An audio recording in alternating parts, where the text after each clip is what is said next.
టైసన్పై Paul పంచదే పైచేయి. సుదీర్ఘ విరామం తర్వాత రింగులోకి దిగిన అమెరికా దిగ్గజ బాక్సర్ మైక్ టైసన్ నిరాశపరిచాడు. అమెరికాకే చెందిన 27 ఏళ్ల జేక్ పాల్తో జరిగిన హెవీ వెయిట్ బౌట్లో మైక్ టైసన్ ఓడిపోయాడు. పాల్ 80-72, 79-73, 79-73 స్కోరుతో ఏకపక్ష విజయం అందుకున్నాడు. 2 నిమిషాలు నిడివిగల 8 రౌండ్లతో ఈ బౌట్ను నిర్వహించారు. తొలి 2 రౌండ్లో మినహాయించి మిగతా రౌండ్లో జేక్ పాల్ పూర్తి ఆధిపత్యం చెలాయించాడు. పాల్ విసిరిన పంచెల నుంచి ఎలా తప్పించుకోవాలో 58 ఏళ్ల టైసన్కు అర్థం కాలేదు.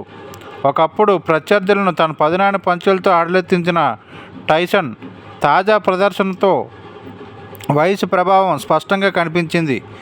రింగులో చురుకుగా కదలలేకపోయిన టైసన్ ఏ దశలోనూ జేక్ పాల్కు ఇబ్బంది పెట్టలేకపోయాడు. ఈ బౌట్ను పర్యవేక్షించిన ముగ్గురు నిర్ణీత 8 రౌండ్ల తర్వాత జేక్ పాల్ విజయం సాధించాడని ప్రకటించారు. ఒక నిర్ణేత పాల్కు 80 పాయింట్లు, టైసన్కు 72 పాయింట్లు ఇచ్చారు. మరో 2 నిర్ణేతలు పాల్కు 79 పాయింట్ల చొప్పున, టైసన్కు 73 పాయింట్ల చొప్పున ఇచ్చారు. ఈ బౌట్ ద్వారా జేక్ పాల్కు $4 కోట్ల, 332 కోట్లు, మైక్ టైసన్కు $2 కోట్ల అంటే 168 కోట్లు ప్రైజ్ మనీని లభించినట్లుగా సమాచారం. చివరిసారి 2005లో ప్రొఫెషనల్ బౌట్లో పోటీపడ్డ టైసన్ ఆ తర్వాత ఆటకు వీడ్కోలు పలికాడు. 2020లో టైసన్, రామ్ జోన్స్ మధ్య ఎగ్జిబిషన్ బౌట్ జరిగింది.